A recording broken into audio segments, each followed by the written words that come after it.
সাল্লাল্লাহু আলাইহি ওয়াসাল্লাম বলিয়াছেন, ভালো স্ত্রী চিনার তিনটা উপায়, তিনটা গুণ রহিয়াছে। তার মধ্যে এক নাম্বার হলো সেই স্ত্রী তার স্বামীর কাছে তার স্বামীর সমর্থর বাহিরে কোনো কিছু দাবি করবে না।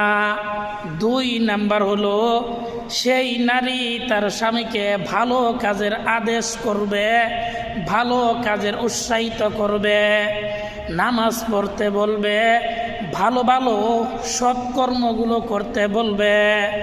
তিন নাম্বার হলো সেই স্ত্রী ও স্বামীর উপর যখন কোনো বিপদ চলে আসবে তখন সেই স্ত্রী সেই তার স্বামীকে বলবে, ধৈর্য ধারণ করতে বলবে, সবর করতে বলবে। এই তিনটি গুণ সেই ভালো স্ত্রীর ভিতরে রহিয়াছে। আপনার স্ত্রী ভালো না মন্দ যাচাই করবেন, ভিডিওটা শেয়ার করে মানুষকে পৌঁছে দিবে।